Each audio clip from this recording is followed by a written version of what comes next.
I stood outside the IT co-working hub in Bangkok's Sukhumvit district, watching through the glass doors as Thai cybercrime officers arrested Nanafat Ora Kimwilai. She was 25 years old, dressed in her signature flowing white clothes, and frantically trying to delete files from her laptop as officers surrounded her desk. 8 months earlier, this woman had approached me at a meditation retreat in Chiang Mai and whispered, "Your energy is gentle. I can help you heal." Those words had made me feel seen for the first time in years. I'd believed she was a spiritual wellness coach who genuinely cared about helping broken people like me. Instead, she'd systematically stolen 4 million baht from me, approximately 88,000 pounds, through an elaborate cryptocurrency investment scam. She'd convinced me to invest in what she called an exclusive spiritual investment circle that supposedly funded children's education in rural Thailand while generating guaranteed returns. She'd shown me a trading platform that displayed impressive profits growing daily. Then, the moment I tried to withdraw my money, she'd vanished, changed her number, deleted her social media, disappeared from her apartment, erased me from her life in 6 minutes flat. She thought I was just another lonely expat, socially awkward, technically incompetent, too ashamed to fight back when I realized I'd been scammed. She was half right. I was socially awkward and lonely. But I'd spent 30 years as an air traffic controller at Heathrow, monitoring patterns, spotting anomalies, analyzing systems under pressure. Noticing when things didn't add up wasn't just a job skill. It was how my brain worked. When I'd examined the cryptocurrency platform more carefully, I'd spotted the inconsistencies, identical timestamps, fake latency patterns, looping candlestick animations. The platform wasn't connected to any real blockchain. It was an elaborate fake dashboard designed to display fictitious profits. I'd remembered something else too. Aura had once asked me to help fix her Wi-Fi router. I'd logged into it, seen the admin password, filed that information away without thinking much about it. After she disappeared, I'd logged back into that router remotely and found a connected device labeled M1 Trader, traced its IP address to a Thai hosting service, followed that trail to this co-working hub in Bangkok. I'd spent 2 months systematically mapping her entire operation server logs, bank transfers, QR code payment trails, victim profiles, accomplice names. I'd created a forensic diagram of the scam network that looked like an air traffic control radar display, tracking connections and patterns until I had a complete picture. Then I'd walked into the Thai cybercrime division with a comprehensive evidence package that one officer described as professional quality intelligence. Now, as Aura was being arrested along with her accomplice, the coder who'd built the fake trading platform, I felt no satisfaction, just cold, analytical clarity. She'd made a critical error in targeting me. She'd assumed technical incompetence based on social awkwardness. She'd chosen the wrong man to underestimate. My name is Colin Brewster. I'm 57 years old, a former air traffic controller from Bristol, England. And this is how a holistic wellness coach stole 4 million baht from me and how I used pattern recognition and system analysis to destroy her entire criminal operation. If you've been enjoying the stories I create, please consider hitting the subscribe button. Your support is crucial for the growth of this channel and helps me dedicate time to making these videos despite my commitment to a full-time job. Thank you for being here. Before I tell you about Aura and how she nearly destroyed me, you need to understand who I was before Thailand. I was an air traffic controller who'd spent 3 decades managing complex systems under extreme pressure. I was brilliant at spotting patterns and anomalies in technical systems, but hopeless at understanding people. I was born in Bristol in the late 60s, grew up in a working-class neighborhood. My father worked in manufacturing. My mother was a shop assistant. I was the quiet kid who preferred building model aircraft to playing sports, who spent hours studying aeronautical charts instead of socializing. I was good at mathematics and spatial reasoning, got decent A levels, applied to the National Air Traffic Services for their controller training program, got accepted, completed the intensive training, became a certified controller by my mid-20s. Air traffic control became my life. I worked at Heathrow for 30 years, managing some of the busiest airspace in the world. On any given shift, I'd be tracking dozens of aircraft simultaneously, ensuring safe separations, managing arrivals and departures, making split-second decisions that affected thousands of lives. The job required intense focus, pattern recognition, the ability to spot anomalies before they became emergencies.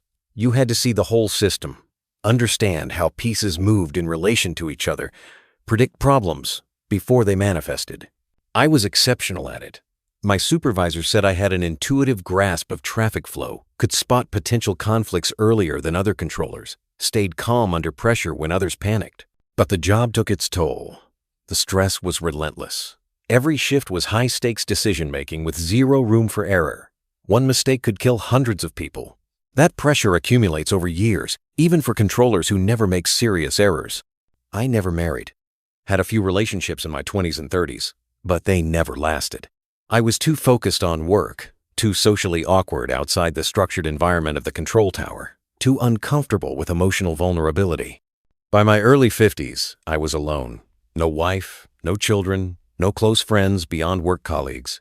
I'd go entire weekends without speaking to anyone except shop workers. Then, when I was 55, I started developing stress tremors. My hands would shake during high-pressure situations. Nothing severe, but enough that my supervisors noticed. Enough that I noticed. Air traffic control has zero tolerance for physical impairments that could affect performance. The Civil Aviation Authority medical examiner flagged my tremors, required extensive testing, ultimately determined I was no longer fit for operational duties. At 55, after 30 years of service, I was medically retired.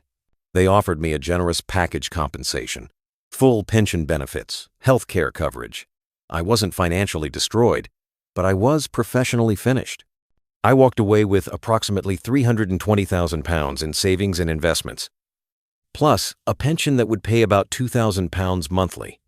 Financially secure, emotionally devastated. For the next year, I stayed in Bristol trying to figure out what to do with the rest of my life. I'd spent 3 decades in a high-stress, high-skill profession that gave me purpose and structure. Now I had nothing. The tremors worsened with stress and cold weather. British winters were particularly bad. My doctor suggested moving to a warmer climate might help somewhere warm and dry, where I could reduce stress and manage the condition better. I started researching retirement destinations. Spain, Portugal, Thailand. Thailand appealed to me warm, year-round, incredibly affordable, fascinating culture, substantial expat community, including other retired professionals. In March, I booked an exploratory trip. 3 months in Thailand, visiting different cities, seeing where felt right. I landed in Bangkok, found it overwhelming, too crowded, too chaotic, too much sensory input for someone used to the structured environment of a control tower. After a week, I took a flight north to Chiang Mai. Chiang Mai felt different, cooler than Bangkok, surrounded by mountains, culturally rich but not frenetic. The pace was slower, calmer, more manageable for someone whose nervous system had been shredded by 30 years of high-stress work. I rented a small house in the Niman area, about 15 minutes from the old city. Modern neighborhood, coffee shops, expat-friendly, quiet enough to reduce stress. The rent was 12,000 baht monthly, about £260. In Bristol, that wouldn't rent a parking space. For the first time since my medical retirement, my tremors decreased. The warm climate, the slower pace, the reduced stress, everything helped. I could hold a cup of tea without shaking, could sleep through the night without stress dreams about aircraft conflicts. I extended my visa, then extended again. By July, I decided to stay permanently. Applied for a retirement visa, opened a Thai bank account, started settling into life in Chiang Mai. But I was profoundly lonely. I'd spend entire days without speaking to anyone. I'd eat meals alone, visit temples alone, go to bed alone in a rented house in a foreign country where I barely spoke the language. I tried to meet people, joined an expat social group, but the conversations felt forced and superficial. Everyone wanted to talk about how cheap beer was or complain about Thailand. No one wanted real connection. I saw a therapist, an English woman who worked with expat clients, who suggested I try meditation or mindfulness practices to manage stress and build new social connections. There are lots of wellness retreats and meditation centers in Chiang Mai, she said. They're designed for people exactly like you stressed professionals trying to find peace. You might meet people who understand what you're going through. So I signed up for a weekend breathing retreat at a center outside the city. Mindful breathing for inner peace. 2 days of guided meditation, breathing exercises, and group discussions. That retreat introduced me to Aura and changed my life in the worst possible way. The breathing retreat was held at a center in the mountains outside Chiang Mai. Beautiful location, open-air pavilion surrounded by forest, very peaceful. About 20 participants, mix of expats and Thai people, mostly middle-aged, all looking stressed and seeking calm. The instructor was a Thai woman in her 40s who spoke excellent English. She led us through breathing exercises, meditation techniques, discussions about stress and mindfulness. It was helpful, actually. I felt calmer, more centered, more present. After the morning session on the second day, during the break, a young Thai woman approached me. She was in her mid-20s, dressed in flowing white clothes, with an almost ethereal quality about her. She moved quietly, spoke softly, had this calming presence that made you want to listen. "Excuse me," she said gently. "I hope I'm not disturbing you. I just wanted to say your energy is very gentle, very peaceful. Not many people have that natural calmness, especially Westerners. Most come here very tense, very resistant. But you seem open, receptive." I was stunned. No one had called me peaceful or calm. I was a bundle of stress, tremors, and anxiety. "I'm Aura," she continued, sitting down beside me without asking permission, but somehow making it feel natural. "I'm a holistic wellness coach. I help people heal from stress, trauma, career, burnout, emotional wounds. I could feel your energy during the meditation. You're carrying a lot of pain, but you're ready to release it." "I'm Colin," I managed to say. "And yes, I've been under a lot of stress. Medical retirement. Moved to Thailand to try to find some peace." "Thailand is good for healing," she said, her voice like meditation music. "The energy here is ancient, pure. If you're open to it, this country can help you become whole again." We talked for the rest of the break. She asked thoughtful questions about my background, what had caused my stress, what I was hoping to find in Thailand, how I was adapting to this new life. She listened intently, nodded at the right moments, seemed to genuinely understand. "You were an air traffic controller?" she asked when I mentioned my career. "That's incredible. Such responsibility. Holding people's lives in your hands every day. No wonder you developed tremors. Your nervous system was overloaded with the weight of all that responsibility." The way she phrased it not as weakness, but as a natural consequence of carrying too much made me feel understood in a way I hadn't felt in years. "I run private wellness sessions," she said as the break was ending. "One-on-one energy healing, guided meditation, breath work for trauma release. If you're interested, I'd be happy to work with you. No charge for the first session. I only work with people I feel genuinely called to help. And I feel very strongly that I'm meant to help you heal." I took her contact information, line ID, phone number, Instagram account, showing her wellness coaching work. Her Instagram had about 15,000 followers, posts showing meditation sessions, energy healing work, testimonials from clients talking about how she'd helped them find peace. It all looked legitimate, professional, like she was exactly what she claimed to be. 3 days later, I contacted her for a private session. Aura's wellness studio was actually a rented room in a quiet guest house near the old city. Simple setup: yoga mats, cushions, incense, soft lighting, calming music.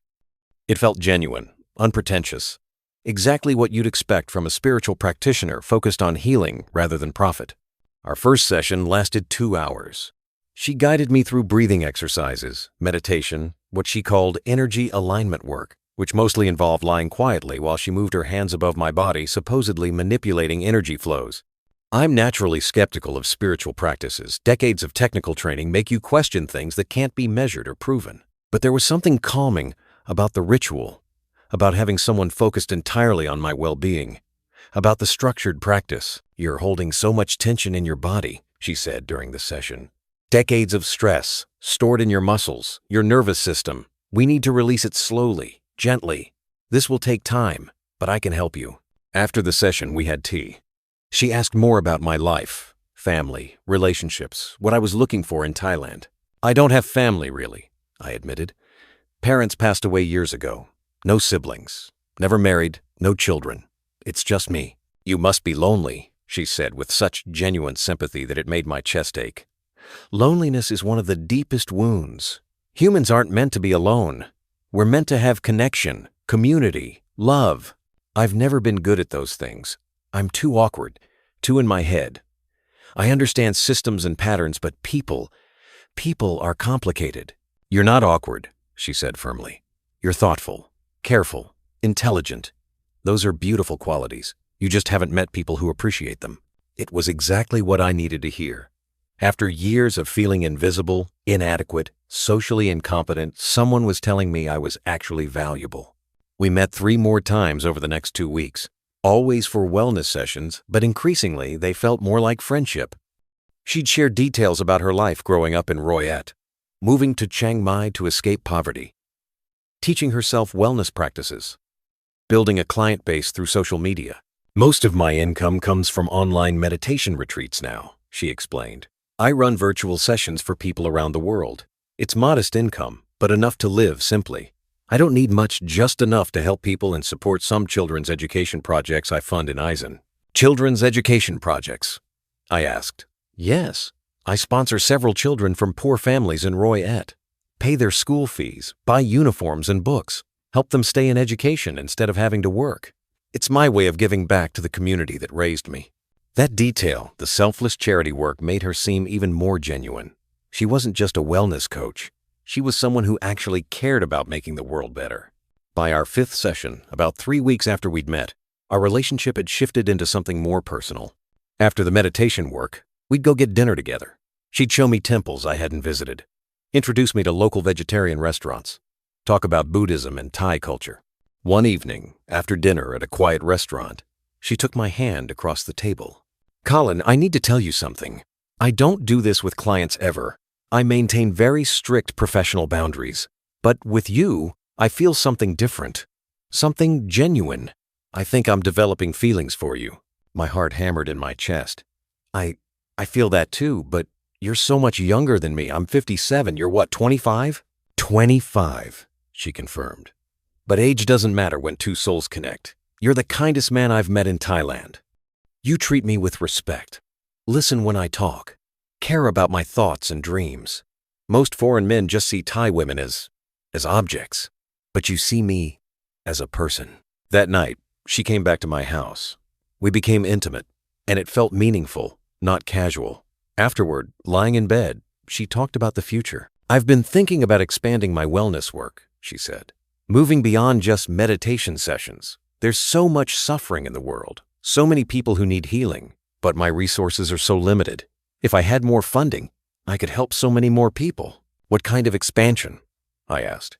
Opening a proper wellness center, offering free sessions to people who can't afford help, expanding the Children's Education Fund, maybe even building a meditation retreat space in Royet where poor families could come for healing. She talked about it with such passion, such genuine desire to help people. And lying there next to her, feeling more connected to another human than I'd felt in decades, I wanted to help make her dreams real. That's when she first mentioned the investment opportunity that would eventually steal 4 million baht from me.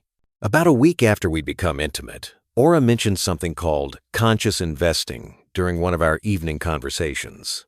We were at her apartment, a modest place in a quiet neighborhood, simply furnished exactly what you'd expect from someone living a spiritual rather than materialistic life. Have you heard of ethical investment circles? She asked.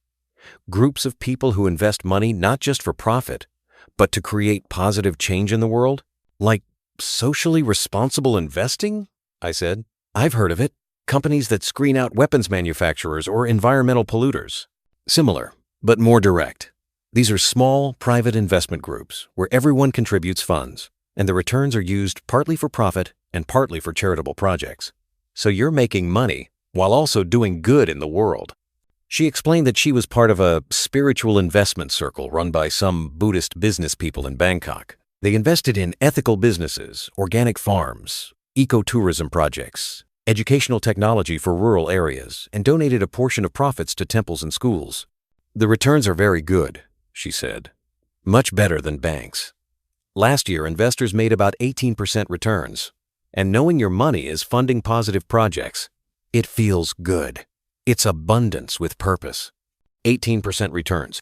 That was significantly better than the 2 to 3% I was getting on my savings in UK banks. How does it work? I asked. You open an account on their investment platform. It's cryptocurrency based. which makes international transfers easier and cheaper. You deposit funds, they invest in vetted projects, you can watch your balance grow in real time. And when you want to withdraw, you just request a transfer back to your bank. Cryptocurrency made me nervous. I'd read about Bitcoin scams, people losing money to hacks and frauds. Is it safe? I asked. Very safe. This isn't some random exchange. This is a private network run by established Thai business people. They've been operating for 5 years with no security issues. And I have my own money invested there, about 200,000 baht. I wouldn't risk my savings if I didn't trust it completely. She showed me her account on her phone. The interface looked professional, clean design, real-time price charts, balance showing 215,000 baht with green numbers indicating recent gains. See, I invested 200,000 baht 8 months ago, already made 15,000 in returns, and I've withdrawn profits twice, no problems. Money arrived in my bank within hours. The fact that she had her own money invested and had successfully withdrawn before made it seem legitimate. I'm not asking you to invest, she said carefully. I just wanted to share this with you because you mentioned struggling with low interest rates on your savings. But if you're interested, I can introduce you to the Circle administrator. He can explain everything properly. Over the next week, I researched cryptocurrency investing, read articles, watched videos, tried to understand how it worked. The technology seemed sound: blockchain, distributed ledgers, secure transactions. The risk seemed to be choosing legitimate platforms over scam operations. Aura's platform, called Lotus Chain Investment, had a professional website, mission statement about ethical investing, profiles of the founding members, Thai business people with LinkedIn profiles, detailed explanations of their investment strategy, testimonials from satisfied investors. I decided to start with a small test investment.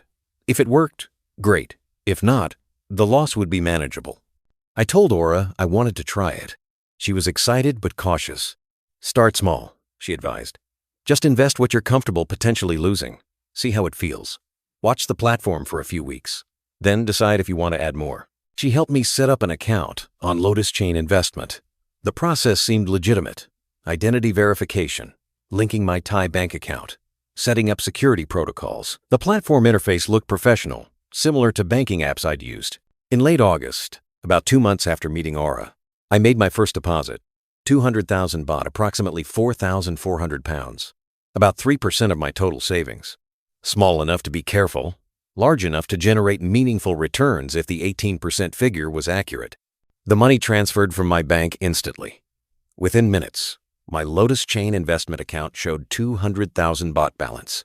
The interface displayed live trading charts, portfolio allocation, projected returns.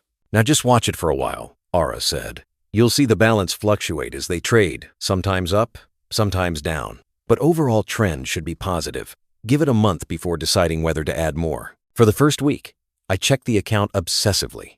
The balance would fluctuate down to 198,000, up to 203,000, back down to 200,000. Normal trading volatility, exactly what you'd expect. Then, at the end of the first week, something changed.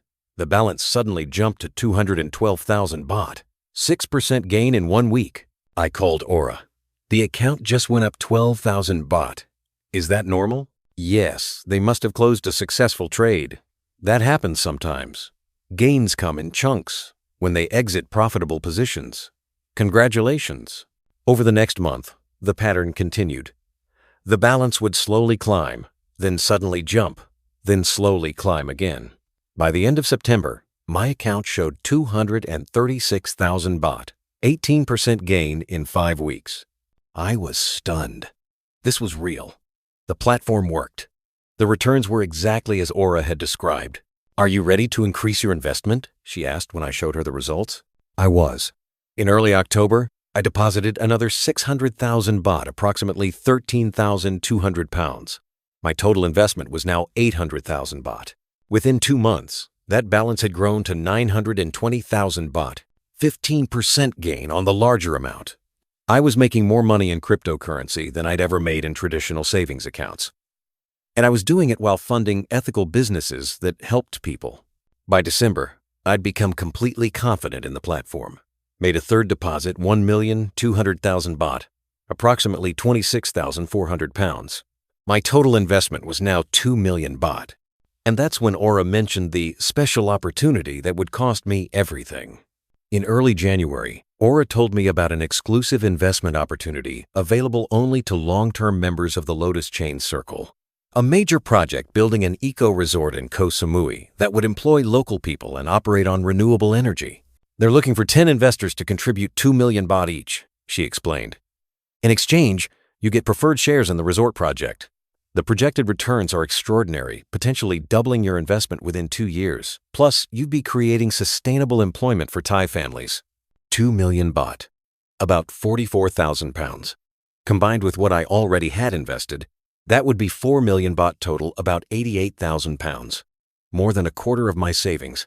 That's a lot of money, I said carefully. It is, she agreed, and I wouldn't suggest it if I didn't believe in it completely. But Colin, opportunities like this don't come often. Ecotourism is booming in Thailand. A well-run resort in Koh Samui could be incredibly profitable, and you'd be helping create good jobs. She showed me the project proposal on the Lotus Chain platform. Professional documentation, architectural renderings, environmental impact assessments, financial projections, employment plans. Everything looked legitimate. I'm investing in it too, she said. I'm putting in my entire savings, 400,000 baht. That's everything I have. I believe in this project that much. The fact that she was risking everything made me trust it more. If it was a scam, why would she invest her own money? Over the next week, I analyzed the opportunity obsessively, reviewed the documentation, researched Koh Samui property values, studied eco-resort profitability. Everything seemed to check out. My existing balance on the platform was now 2.2 million baht, 10% gain over 2 months. The system worked. The circle was legitimate. The investment opportunity seemed sound. In late January, I made my final deposit, 2 million baht, approximately 44,000 pounds.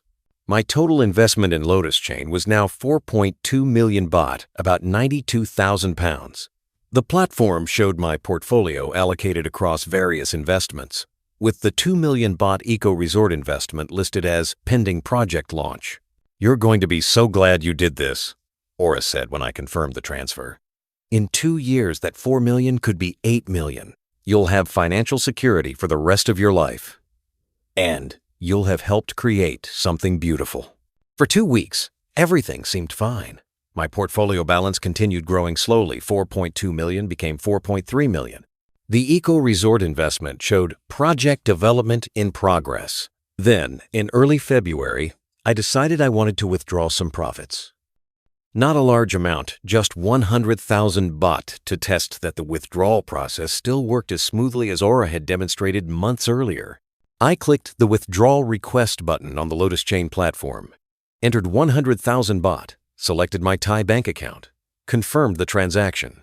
The platform displayed withdrawal pending, processing time, 24 to 48 hours. 2 days later, the money hadn't arrived. I checked the platform. The withdrawal still showed as pending. I contacted the platform's customer support email, got an auto reply saying they'd respond within 24 hours. No response came. I tried calling the customer service number listed on the website. It rang continuously without anyone answering. I messaged Aura. Have you ever had delays with withdrawals? Mine has been pending for 3 days. She didn't respond immediately. Usually, she replied within minutes. Now hours passed with nothing. Finally, late that evening, she replied, "Sorry, was at a meditation retreat with no phone service. That's strange about the withdrawal. Let me contact the administrator and ask what's happening." The next day, she sent another message. The administrator says there's a technical issue with bank transfers. Something about Thai banking regulations. Should be resolved within a week. Don't worry. But I was worried. Technical issues with bank transfers didn't make sense. Bank transfers in Thailand were instantaneous. I'd never experienced delays before. I tried logging into my Lotus Chain account the next morning. Invalid credentials. I reset my password using the email recovery option. Email address not recognized. My account had been locked or deleted. I tried contacting Aura. Called her phone disconnected. Sent line messages delivered but not read.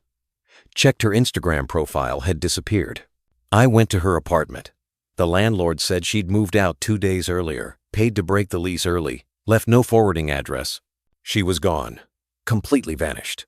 Taking 4.2 million baht, 92,000 pounds with her. I sat in my house that evening, trembling hands worse than they'd been in months, staring at my bank statements, trying to comprehend what had happened. I'd been scammed. Completely, systematically, professionally scammed. The wellness coach with the gentle energy was a criminal. The spiritual investment circle was an elaborate fraud. The cryptocurrency platform was a fake dashboard designed to display fictitious profits. I'd lost nearly a quarter of my life savings to a woman who'd performed affection, trust, and spirituality with Oscar-worthy skill. I wanted to die, wanted to disappear, wanted to pretend this had never happened, but then something else activated in my brain. The part that had spent 30 years analyzing patterns, spotting anomalies, identifying system failures before they became catastrophic. Aura had made mistakes, left traces, created patterns that could be analyzed and tracked, and I was going to find every single one of them. The first 72 hours after discovering the scam, I was functionally non-responsive. Sat at my laptop staring at bank statements, refreshing the Lotus Chain platform login page, hoping it would magically reappear, cycling between denial and panic. But on the 4th day, my air traffic controller brain finally kicked in. I'd spent 3 decades analyzing complex systems under pressure. This was just another system to analyze a criminal system, but a system nonetheless. I opened a new spreadsheet and started documenting everything systematically. Timeline analysis. Late June. Met Aura at breathing retreat. July. Private wellness sessions begin. Early August.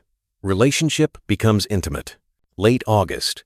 First investment, 200k baht. October. Second investment, 600k baht. December. Third investment, 2 M baht. January. Final investment, 2 M baht. Early February. Withdrawal attempt fails. Aura disappears. Total time from first meeting to scam completion. 7 months. Methodical, patient, professional. Next, I analyzed the Lotus Chain platform itself. I couldn't access my account anymore, but I'd taken screenshots throughout evidence of my profits, transaction confirmations, portfolio allocations. I examined these screenshots with the same attention to detail I'd used analyzing radar displays, and I started noticing things I'd missed before. Timestamp anomaly. All the transaction timestamps were too perfect. In real financial trading, transactions happen at irregular intervals: 9:47 a.m., 2:23 p.m., 4:56 p.m., random times based on when traders execute order. But Lotus Chain transactions happened at exactly 9 a.m., 12 p.m., 3 p.m., 6 p.m. Perfect 3-hour intervals. No randomness. That suggested automated scripts, not human traders. Latency pattern. Real cryptocurrency platforms have latency tiny delays between requesting data and receiving it because information has to travel across networks. Sometimes milliseconds, sometimes full seconds depending on connection quality. But Lotus Chain displayed data instantly. Zero latency. Every click produced immediate results. That suggested the platform wasn't actually connecting to external systems, it was generating fake data locally. Candlestick animation. The trading charts showed price movements using candlestick graphs standard in financial platforms. But when I compared screenshots from different days, I noticed something strange. The candlestick patterns repeated. Not exactly identical, but very similar. Like the platform was using a library of pre-made chart animations rather than displaying real market data. Portfolio allocation. My portfolio supposedly invested in multiple projects: organic farming, ecotourism, educational technology, renewable energy. But the allocation percentages never changed. Always exactly 25% each. Real portfolio allocations shift constantly as asset values fluctuate, but mine stayed perfectly balanced. That suggested the numbers were fabricated. The platform wasn't real. It was an elaborate fake dashboard designed to display whatever numbers the scammers wanted me to see. But that created a question. Where was the system hosted? Fake dashboards don't run on magic. They require servers, hosting services, actual infrastructure. I remembered something. About 2 months after we'd started dating, Aura had asked me to help with her Wi-Fi router. She'd been having connection problems, asked if I knew anything about technology. I'd logged into her router, a standard home router, brand name TP-Link, to check the settings. The admin password had been simple, Lotus2024. I'd fixed the problem quickly, hadn't thought much about it. But routers keep logs of connected devices, their MAC addresses, their IP addresses, their connection history. If I could access that router again remotely, I might be able to see what devices Aura had connected to it. One of those devices might be related to the Lotus Chain scam operation. The question was that router still active? Had Aura abandoned it when she disappeared, leaving it connected and broadcasting? Only one way to find out. Accessing Aura's router remotely was technically illegal, unauthorized access to computer systems. But she'd stolen £92,000 from me. I wasn't worried about legal niceties at this point. I needed her router's IP address. I didn't have it memorized, but I had something better photos from when we'd been together. I'd taken casual photos at her apartment. Some of those photos might have captured her computer screen or laptop with network information visible. I went through every photo on my phone from our time together. Found one from November, a selfie we'd taken in her apartment, my arm around her while she smiled at the camera. In the background, barely visible, was her laptop screen. I zoomed in, enhanced the image as much as possible. Could barely make out what was on screen, but there was a browser window open with what looked like a router admin interface in the address bar. The IP address, 190.2.160. 8.1.1 standard default for home routers. That didn't help. But there was also text visible that looked like a public IP address, 110.164 XXXXXX. I couldn't read the last octets clearly, but I knew the general range. And I knew Thai ISP allocations. Different providers use different IP ranges. I researched Thai ISP IP ranges. Found that 110.164 XXXXXX fell within the range used by True Internet, one of Thailand's major providers. So Aura's router was connected through True Internet. That narrowed things down, but not enough. I needed to try connecting to that router, but without the exact IP address, I'd be guessing. Then I remembered something else. When I'd fixed her Wi-Fi problem, I'd noticed the router was configured with a dynamic DNS service, a service that gives routers a permanent domain name even when their IP address changes. The domain name had been something like aura-home.ddns.net, a free DDNS service provided by No IP. I tried accessing that domain through my browser. http://aura-home.ddns.net. It resolved. The router was still active, still broadcasting, still connected to the internet. I accessed the login page, entered the admin credentials, username admin, password Lotus2024. It worked. I was in. The router interface showed connected devices. I examined the list. Aura, iPhone, disconnected. She'd taken her phone when she left. Aura, MacBook, disconnected, taken her laptop too. M1 Trader, connected, that third device. M1 Trader, still connected, still active, still communicating through her abandoned router. I clicked on the device details, got its MAC address, its local IP address, 192.168.1.45, and its connection history. This device had been connected for months, was online 24/7, never disconnected. That suggested it was a server or computing device running continuously, not a laptop or phone that would be turned off periodically. I examined the router's traffic logs. M1 Trader was communicating with external servers. I captured the IP addresses it was connecting to. One IP stood out, 150.7.245 XXX XXX, within the range allocated to DigitalOcean, a cloud hosting provider popular with developers. M1 Trader was communicating with a server hosted on DigitalOcean. That server was likely hosting the fake Lotus Chain platform. I ran network analysis tools on that DigitalOcean IP address, found that it was hosting a website, accessed it through my browser. It was a generic landing page, nothing specific, just a park domain. But the SSL certificate information revealed something interesting. The certificate was registered to Crit Developments Co. Email contact crit.dev@protonmail.com. I searched for Crit Developments online, found a Facebook page for a Bangkok-based freelance web developer named Kritchai Phuwadon. His portfolio showed work building custom web applications, e-commerce platforms, trading dashboards. I examined his portfolio samples. One showed a cryptocurrency trading interface demo. The design looked extremely similar to the Lotus Chain platform I'd been using. I'd found Aura's accomplice, the person who'd built the fake trading platform. But I needed more evidence. Needed to map the entire operation before going to authorities. Over the next 3 weeks, I systematically documented everything. Infrastructure analysis. Fake trading platform hosted on DigitalOcean server. Server managed by Kritchai Phuwadon, freelance developer. Control device, M1 trader.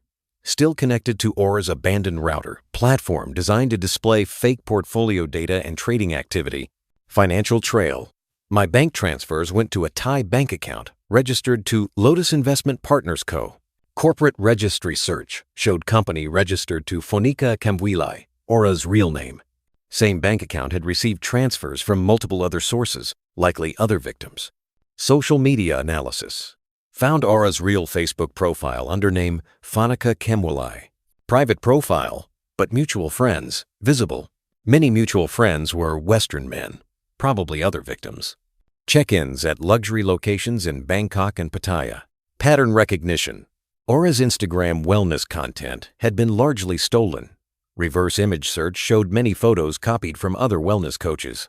Testimonials on Lotus Chain website were fabricated used stock photos with fake names. Buddhist business people, listed as platform founders, didn't exist.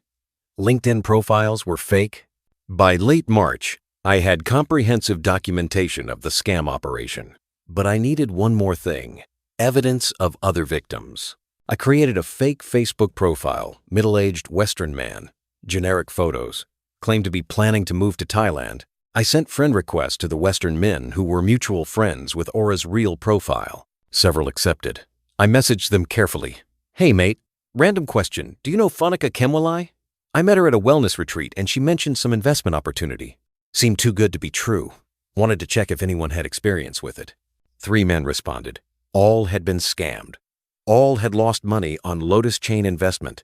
Amounts ranging from 800,000 baht to 3 million baht. None had reported it. Too ashamed. Too confused about Thai legal system. Too convinced they'd been stupid and deserved what happened. I convinced 2 of them to provide statements. Evidence that this wasn't an isolated incident. This was systematic fraud targeting multiple victims. By early April, I had everything I needed. A complete forensic map of the scam operation. Server infrastructure and hosting details, developer accomplice identification, financial trails and bank account information, corporate registration fraud, pattern evidence showing systematic operation, multiple victim statements, timeline showing months of patient manipulation. I compiled it all into a comprehensive report, created visual diagrams showing the system architecture made it look like an air traffic control system map with nodes, connections, data flows. Then I contacted the Thai Cybercrime Division. The Thai Cybercrime Division operates out of a headquarters building in Bangkok. I took an overnight bus from Chiang Mai, arrived early morning, asked to speak with someone about a complex cryptocurrency fraud case. They directed me to Lieutenant Thana, a mid-30s officer who specialized in cryptocurrency and financial technology crimes. He spoke excellent English and had a background in computer science. I handed him a USB drive and said, I have comprehensive documentation of a cryptocurrency romance scam operation. 4 million baht stolen from me. Evidence of at least 3 other victims. Server infrastructure mapped. Accomplice identified. Complete financial trail. Everything is organized and cross-referenced. He plugged in the USB, opened my report, and started reading. His expression grew increasingly focused as he reviewed the documentation. After about 20 minutes, he looked up. This is extraordinary work. How did you compile this? I was an air traffic controller for 30 years. System analysis and pattern recognition were my job. When I realized I'd been scammed, I investigated like it was a radar system failure. You traced the server infrastructure yourself? Yes. Found the developer who built the fake platform. Found the hosting service. Mapped the data flows. Created network diagrams showing how the system operated.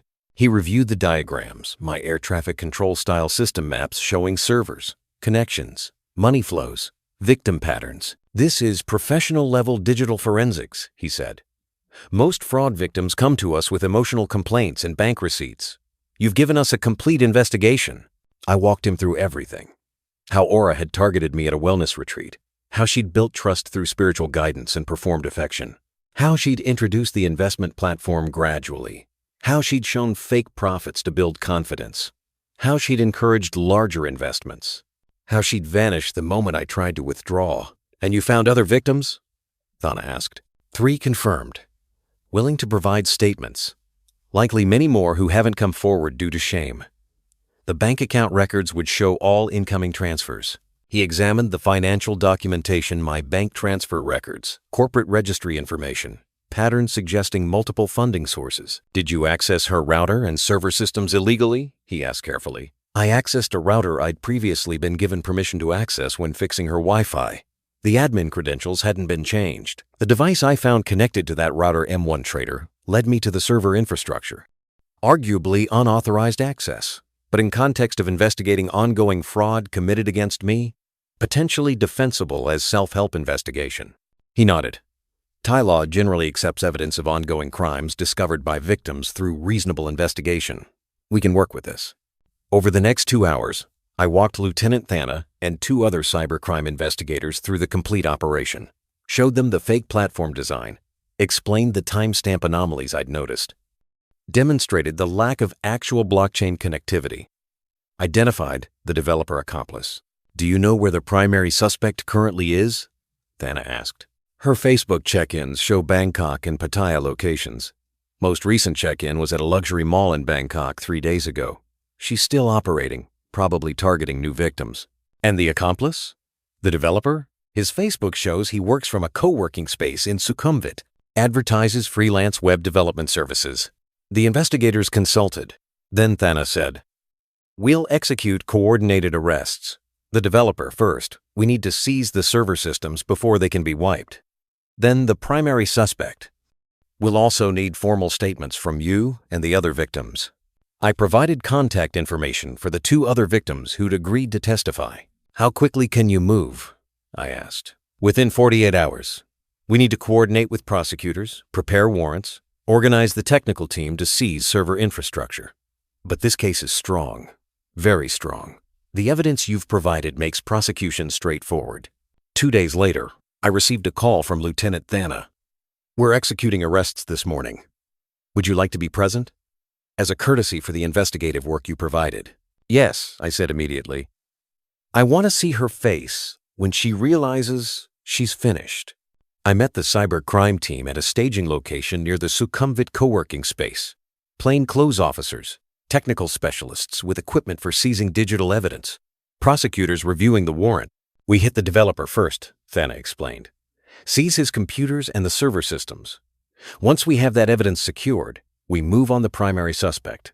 I watched from across the street as officers entered the co-working space. Through the windows, I saw them approach a young man at a desk, Krichai, the developer. Saw them show badges. Saw his face go white. Saw them start seizing his laptop and external drives. Within 30 minutes, they'd secured the server infrastructure. The fake Lotus Chain platform was offline. The evidence was preserved. Phase 2, Thana said. We moved to a different location, the IT co-working hub, where Aura was supposedly meeting with a new potential victim based on intelligence from her recent social media activity. And that's where I stood now, watching through glass doors as officers surrounded her desk. I watched as Aura tried to delete files from her laptop while officers closed in. Her fingers flew across the keyboard, but an officer grabbed the computer before she could finish. They showed badges, identified themselves as Thai Cybercrime Division, showed her the arrest warrant. She tried the spiritual act one more time, smiled calmly, spoke in that peaceful voice. There must be some misunderstanding. I'm a wellness coach. I help people heal. Phonica Kemwalai, an officer said formally. You are under arrest for fraud, cyber deception, money laundering, and identity manipulation. You have the right to remain silent. Her eyes scanned the area desperately, and that's when she saw me standing outside watching. Recognition flashed across her face, then shock, then pure fury. She started to say something, probably an accusation or threat, but officers cuffed her hands and led her to an unmarked van. At the same time, Krichai was being arrested at the co-working space. Both suspects were brought to Cybercrime Division headquarters for processing and interrogation. I gave my formal statement that afternoon, detailed everything: how we'd met, how she'd manipulated me, how the investment scam worked, how I'd investigated and traced the operation. The other two victims gave statements too, one American man who'd lost 3 million baht, one Swiss man who'd lost 1.5 million baht. Both described identical patterns of manipulation and fraud. Krichai, the developer, confessed quickly. Faced with overwhelming evidence, the server data, the fake platform code, financial records, he admitted everything. He'd been hired by Aura to build a convincing cryptocurrency trading dashboard, not connected to any real blockchain, just an elaborate fake interface that could be manipulated to show whatever account balances the scammers wanted. She paid me 200,000 baht to build it, he said in his statement. Told me it was for a business simulation game. I didn't know it was being used for fraud. That was likely a lie. The platform was too specifically designed for scam operations to be for a legitimate purpose, but prosecutors would sort that out.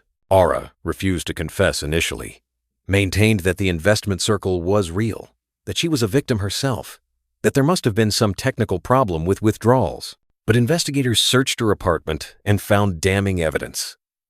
A notebook with victim profiles, names, nationalities, investment amounts, psychological notes about vulnerabilities. My entry read, Colin B. 57, UK, lonely, socially awkward, trusts easily, responds to spiritual approach, target amount, 3-4 baht. She'd been planning to extract 3 to 4 million baht from me from the beginning. Every moment of our relationship had been calculated toward that goal. They also found evidence of her real lifestyle. While pretending to live modestly as a spiritual practitioner, she was staying at luxury hotels in Bangkok and Pattaya, buying designer clothes, frequenting expensive nightclubs, all funded by fraud. Her bank record showed incoming transfers from 17 different sources, 17 victims across multiple nationalities. Total documented fraud, approximately 38 million baht, about 837,000 pounds over 3 years. I was victim number 14. Faced with overwhelming evidence, Aura eventually confessed, admitted to running the romance cryptocurrency scam, admitted to targeting foreign men specifically, admitted to creating the wellness coach persona to build trust. Foreign men are so easy, she said in one recorded interrogation. They're lonely. They want to believe someone young and pretty could love them. They have money. You just need to be patient. Make them trust you, and they'll give you everything. That cold, calculated assessment of victims of me was painful to hear, but it was also valuable evidence. The trial was held in Bangkok Criminal Court in September. Both defendants, Aura and Krichai, were charged with multiple counts of fraud, cyber deception, money laundering, and conspiracy to commit financial crimes. The prosecution's case was built largely on my investigation. They presented the server infrastructure evidence, the financial trails, the victim statements, the notebook with victim profiles. I testified on the second day, explained how I'd been targeted, how the manipulation worked, how I'd analyzed the fake platform and traced the operation. You're an air traffic controller by training? The prosecutor asked. Yes. 30 years managing complex systems and spotting anomalies. When I realized I'd been scammed, I applied those same analytical skills to investigating the fraud operation. The American and Swiss victims testified next. Both described patterns identical to what I'd experienced. Same spiritual wellness approach. Same gradual investment escalation. Same sudden disappearance when trying to withdraw. The most damaging evidence was the notebook. The prosecution showed the court page after page of victim profiles with cold, calculated notes about psychological vulnerabilities and target extraction amounts. Aura's lawyer tried to argue that she'd been coerced by organized crime groups, that she'd been forced to run the scam under threat. But investigators found no evidence of any external pressure. No threatening messages, no debt to criminals, no indication of anything except her own greed and contempt for victims. Krichai's lawyer argued he'd been duped into building the platform, that he genuinely believed it was for a legitimate business simulation. But the prosecution showed that he'd been paid 200,000 baht for the work, far more than a simple business simulation would cost, and had built features specifically designed for fraud, like admin controls, to manually adjust victim account balances. The verdict came swiftly. Guilty on all counts for both defendants. Sentencing was severe. Aura received 5 years imprisonment with no suspension. Krichai received 3 years as an accomplice. Additionally, all assets would be seized and liquidated. The shell company, Lotus Investment Partners, would be dissolved. They would be banned from operating any investment or financial services for 10 years after release. They would be required to pay full restitution to all victims. The court ordered asset seizure of approximately 7 million baht from Aura's accounts and properties, about 154,000 pounds. This would be distributed proportionally among the 17 documented victims. For me, that meant recovering approximately 1.3 million baht, about 28,600 pounds of the 4 million I'd lost, about 30% recovery. Not everything, not even half, but something. More importantly, Aura's operation was destroyed. Her fake wellness Instagram was deleted. Her victim network was exposed. Her name and face were circulated in expat warning forums across Thailand. Her technique was documented in fraud prevention materials. As they led her out of the courtroom after sentencing, Aura looked at me one final time, not with the gentle, spiritual expression she'd used to seduce me, just cold assessment, calculating whether I'd been worth the effort. She'd extracted 4 million baht from me before I'd stopped her. From her perspective, probably still a successful scam despite getting caught. But from mine, I'd turned a complete loss into partial recovery, exposed an operation that had victimized 17 people, and ensured she'd never run this scam again. It's been 6 months since Aura's sentencing. I'm still in Chiang Mai, still living in my small house in Niman. I considered returning to the UK after everything happened, but Thailand has become home in a strange way. I recovered about 28,600 pounds from the asset seizure. Combined with my remaining savings, I'm financially stable, not wealthy, but secure enough for a modest retirement. The emotional recovery has been harder. I struggle with trust now. Every friendly interaction feels like potential manipulation. Every spiritual practitioner seems like a potential scammer. I see patterns of exploitation everywhere. But I also see patterns of genuine human connection. The other victims who came forward to support the prosecution. The Thai officers who took the case seriously and worked professionally to build it. The expat community members who shared the warning about Aura's scam to protect others. I did something that helped with healing. I created a guide for expats about recognizing cryptocurrency, romance scams, technical red flags to watch for, manipulation tactics to understand, investigation techniques for gathering evidence. I shared it in expat forums and with Thai cybercrime authorities. Hundreds of people downloaded it. Several people contacted me saying it helped them identify scams before losing money. One man found timestamp anomalies in his investment platform using my checklist and withdrew before losing significant funds. Lieutenant Thana asked me to consult on other cases. My pattern recognition skills and system analysis abilities proved useful for investigating complex fraud operations. I've helped analyze 3 other romance scam cases since Aura's conviction. Doesn't pay much, but gives me purpose. Some of Aura's other victims reached out to thank me. The American man recovered about 800,000 baht from the asset seizure. The Swiss man got about 400,000 back. Several victims said they'd been contemplating suicide before learning they weren't alone, weren't uniquely stupid, were just victims of professional criminals. I also received criticism. Some people think I was pathetic, a lonely old man who deserved to be scammed for being naive enough to think a beautiful young woman genuinely cared about him. Others think my investigation methods were illegal and shouldn't be used as evidence. Maybe they're right about the pathetic part. I was lonely and desperate for connection. I wanted to believe someone saw value in me beyond my money. But I don't regret fighting back.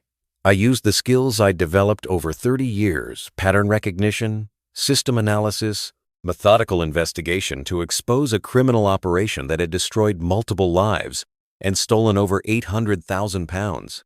Aura thought social awkwardness meant technical incompetence. She thought loneliness meant I'd be too ashamed to investigate. She thought targeting an air traffic controller was safe because we're trained to follow rules and procedures. She didn't understand that air traffic controllers are also trained to spot anomalies in complex systems, to analyze patterns under pressure, to identify problems before they become catastrophic. She chose exactly the wrong victim. I'm writing this at my home in Chiang Mai, looking at the mountains where Aura claimed to run wellness retreats. The mountains are real. The peace she promised was fiction. If you're reading this because you're worried about being targeted by similar scams, here's what I learned as someone who analyzed systems for 3 decades. Trust your pattern recognition. If something feels too good to be true, analyze it systematically. Look for anomalies, check timestamps, verify latency, examine repetition. Your instincts about patterns are often right, even when your emotions want to believe. Cryptocurrency platforms should have imperfections. Real financial systems have latency, irregular timestamps, occasional glitches. If a platform performs perfectly with instant responses and no errors, it's probably fake. Verify independently. If someone shows you their investment account with impressive returns, access the platform yourself from a different device. Check if it connects to real blockchain networks. Look for independent reviews online. Spiritual manipulation is still manipulation. Scammers increasingly use wellness, spirituality, and healing narratives because they're harder to question than direct financial pitches. Conscious investing and spiritual abundance are red flags, not green lights. Document everything from the start. Take screenshots, save messages, keep transaction records. If something goes wrong, you'll need evidence. I had comprehensive documentation because I naturally track patterns saved me months of reconstruction. Technical access leaves traces. When Ara asked me to fix her Wi-Fi, she gave me access that I later used to investigate. Any technical access leaves traces, router logs, device connections, network traffic. Those traces can be analyzed. Use your professional skills. Whatever expertise you've developed professionally, apply it to suspicious situations. My air traffic control background gave me system analysis skills that expose the scam. Use your own expertise to protect yourself. Report comprehensive evidence. Don't just go to police with emotional complaints. Build a case. Document patterns. Map systems. Create visual diagrams. Authorities respond better to comprehensive evidence packages. Connect with other victims. When I found other victims, the case became stronger. Multiple victims with identical patterns proves systematic fraud rather than isolated incidents. Don't suffer in silence. Loneliness makes you vulnerable. I fell for Aura's scam because I was desperately lonely and wanted connection. That loneliness overrode my normally analytical nature. Work on emotional health before seeking relationships abroad. The fake investment platform still haunts me sometimes. I'll dream about watching those numbers climb, feeling wealthy and successful, believing I'd found both financial security and genuine love. Then I wake up remembering it was all fabricated, an elaborate illusion designed to exploit my loneliness and extract my savings. But that illusion led me to investigate, to analyze, to use 3 decades of professional skills to expose a criminal operation. I lost about 60,000 pounds that I'll never fully recover. I lost my naive belief that kindness and vulnerability attract reciprocal kindness. But I stopped Aura from destroying more lives. I helped convict 2 criminals. I warned other potential victims. I turned investigative skills honed in air traffic control into tools for fighting fraud. She thought I was just another rich expat, another lonely, socially awkward man too ashamed to fight back. She couldn't have been more wrong. If this story has helped you understand how cryptocurrency romance scams work and why pattern recognition matters, please share it widely. These stories need to reach people before they become victims. Remember, real investment platforms have imperfections. Real relationships develop slowly without financial pressure. Real spiritual practitioners don't push investments. Trust your pattern recognition instincts. Verify everything independently. Document systematically. And use your professional skills to protect yourself. If you're scammed, investigate methodically and report comprehensively. Authorities respond better to complete evidence packages. Stay analytical, stay skeptical, and never let loneliness override your ability to spot anomalies in complex systems.